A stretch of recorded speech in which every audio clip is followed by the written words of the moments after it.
담대하라, 로마에서도 증거해야 하리라. 이러한 제목으로 같이 은혜를 나누겠습니다. 첫째, 바울은 선한 양심 속에서 하나님께서 그에게 주신 사명을 성취하였습니다. 로마의 천부장은 바울이 왜 유대인들에 의해 고소가 되었는지를 알기를 원하였습니다. 그러나 이것은 시련이었습니다. 그러나 바울은 두려워하지 않았습니다. 전혀 무서워하지 않았습니다.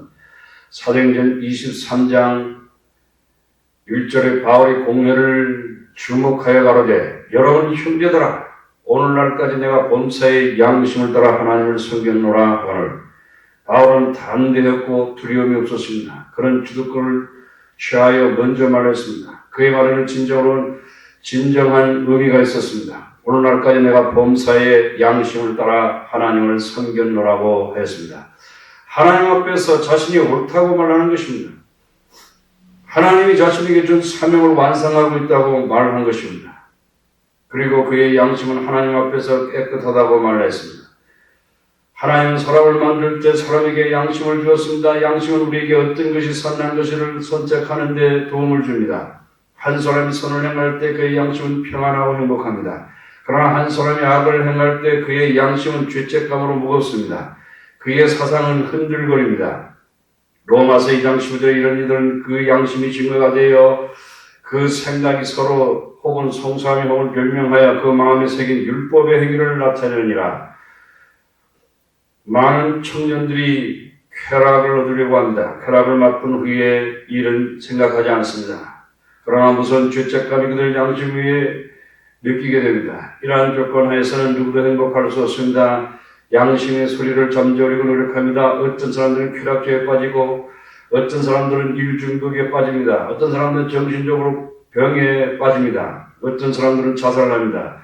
어떤 사람은 마음이 굳어져서 사탄의 도구로 전락하게 되는 것입니다. 사회에서, 가정에서 가장 무서운 사람들은 양심의 소리를 듣지 않는 사람들입니다. 바울은 자신이 우선 죄인임을 고백합니다.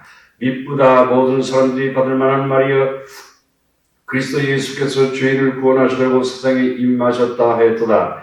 죄인 중에 내가 괴순이라. 그런데 어떻게 사도 바울은 양심 안에서 범사에 하나님을 섬기노라고 할 수 있습니까?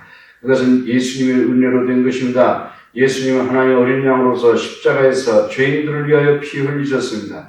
하나님은 예수님을 우리 죄를 위하여 속죄의 희생으로 삼으셨습니다.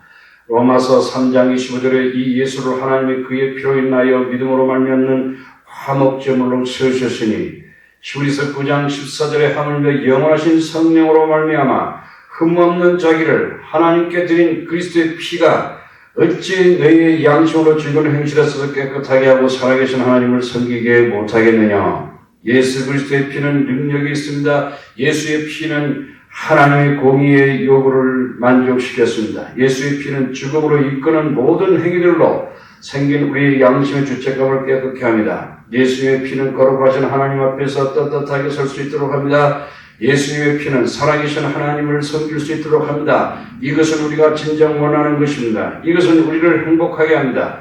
바울은 예수 그리스도의 피를 그의 의라고 선언합니다. 바울의 양심은 깨끗했습니다. 그 순간부터 바울은 전심으로 하나님을 섬겼습니다. 로마서 15장 16절에 이 은혜는 곧 나로 이방인을 위하여 예수 그리스도의 일꾼이 되어 하나님의 복음의 제사장 직무를 하게 하사 이방인을 제물로 드리는 그것이 성령 안에서 그렇게 하게 되어 받으심직하게 하려 하심이라. 그는 이방인에게 복음을 전함으로써 제사장 직무를 하였습니다.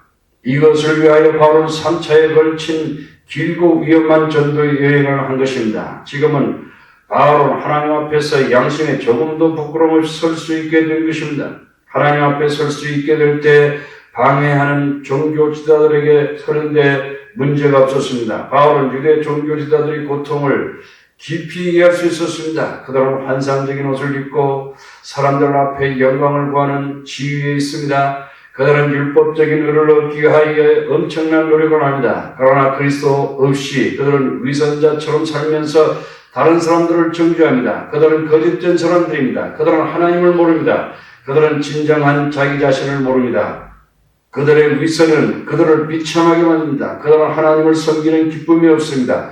그들은 하나님 앞에서 그들의 사명을 감당한 만족이 없습니다. 그들에게 종교적인 의무는 무거운 짐인 것입니다. 그들은 감히 그들의 위치와 교만을 던져버리지 못합니다. 바울이 시작한 진술이 그들의 심장을 건드렸습니다. 사도행전 23장 2절에 대제사장 아나니아가 바울 곁에 섰는 사람에게 그 입을 치라 명하니 아나니아는 깡패 두목과 같이 행동했습니다. 그런 하나님의 일을 망치게 하는 마귀의 도구였습니다. 그는 바울을 고소하려고 했습니다. 그러나 바울이 범사에 양심적으로 하나님을 섬겼다는 말을 듣고는 아나니아는 평정을 잃었습니다. 그는 잔인한 짐승처럼 되었습니다. 바울은 어떻게 대답했습니까? 23장 3절에 바울이 가로되 회칠 한다며 하나님이 너를 치시려다 내가 나를 율법대로 판단한다고 앉아서 율법을 어기고 나를 치라 하느냐. 바울은 조금 더 어려움에 처한 사람 같지 않았습니다. 바울은 하나님을 보았습니다. 하나님 앞에서 그들 모두가 실에 처한 것을 알았습니다. 바울은 아나니아가 하나님께 심판을 받을 것을 알았습니다. 역사가 조세푸스에 의하면 로마 군인들이 예루살렘을 쳐들어왔을 때 아나니아는 그의 백성들과 함께 죽임을 당했다고 전해지고 있습니다. 여기에서 범사의 선한 양심에서 하나님을 섬기는 것이 사람이 종교적으로 성취하는 사람보다 더 강력하다는 것을 배웠습니다. 우리가 예수 그리스도의 피를 믿음으로 말미암아 받아들일 때 우리의 선한 양심의 소유자가 될 수 있으며 하나님의 거룩한 사명을 잘 감당할 수 있습니다. 둘째, 바울은 죽은 자의 부활에 대한 소망을 가졌습니다. 6절에 바울이 그 한 부분은 서두개인이요 그 한 부분은 바리새인인 줄 알고 공회에서 외쳐가로되 형제들아 나는 바리새인이요 바리새인의 아들이라 죽은 자의 소망 곧 부활을 인하여 내가 신문을 받노라. 바울은 산헤드린을 잘 알고 있었습니다. 그들은 두 개의 주요 그룹으로 되어 있습니다. 한 부분은 사도개인이요 한 부분은 바리새인으로 구성되어 있습니다. 그들은 연합해서 바울을 공격하는 것처럼 보였습니다. 그러나 그들이 영적인 본질에 있어서는 서로 강하게 의견이 일치하지 않았습니다. 사도개인들은 죽은 자의 부활도 없고 천사도 없고 영들도 없다고 주장합니다. 그러나 바리새인들은 죽은 자의 부활과 천사와 영적인 세계가 존재하는 것을 인정합니다. 바울이 자신은 바리새인이라고 말하고 죽은 자의 부활에 대한 소망을 가진다고 말할 때 산헤드린 공회에는 논쟁이 일어나게 되었고 그 큰 혼란에 빠지게 됐습니다. 어떤 바리새인들은 바울 편에서 서문하기를 영이나 천사나 바울로 하여금 말하게 했으면 어떻게 하겠느냐고 말했습니다. 큰 논쟁이 심하게 일어나서 천사장이 바울을 무력으로 빼앗아 데리고 가도록 명령했습니다. 맨 처음에는 바울은 산헤드린과 정치적 논쟁을 하는 것처럼 보였습니다. 그러나 바울은 죽은 자의 부활에 대한 믿음을 가졌기 때문에 오는 시련이라고 생각하였습니다. 거기에 바울에 대한 어떤 법적인 소설거리도 없었습니다. 거기에는 바울에 대한 시험거리도 없었으나 바울은 예수님께서 성경대로 3일 만에 부활하신 것을 믿었습니다.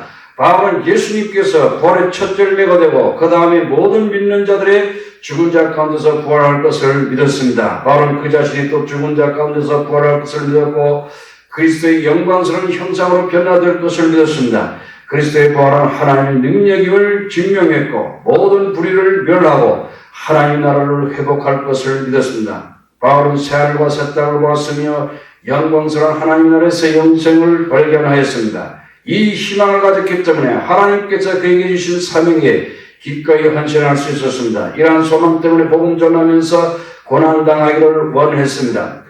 베드로 역시 이런 소망을 가졌습니다. 찬송하리로다 우리 주 예수 그리스도의 아버지 하나님이 그 많으신 긍휼대로 예수 그리스도의 죽은 자 가운데서 부활하심으로 말미암아 우리를 거듭나게 하사 산 소망이 있게 하시며 썩지 않고 더럽지 않고 쇠하지 아니하는 기업을 있게 하시나니 곧 너희를 위하여 하늘에 간직한 것이라. 그리스도의 부활을 믿는 자들은 하나님의 나라를 볼 수 있습니다. 그들은 하나님의 나라에서 산 소망을 가질 수 있습니다. 부활의 소망을 가지기 전에는 대부분의 사람들은 마치 이 세상의 모든 것이 전부인 것처럼 살고 있는 것입니다. 그들은 돈과 시간에 매우 인색합니다. 그들은 죽기 전에 좀 더 나은 삶을 위해서 모든 것을 하는 것입니다. 그러므로 부활을 믿는 우리들은 시간과 돈에 관대할 수 있습니다. 그러나 그리스도의 부활은 우리가 살아있는 소망을 줍니다. 우리는 하나님의 나라에서 영생을 얻었습니다. 우리는 우리 자신을 염려하지 않고 이웃들을 마음속으로부터 사랑할 수 있습니다.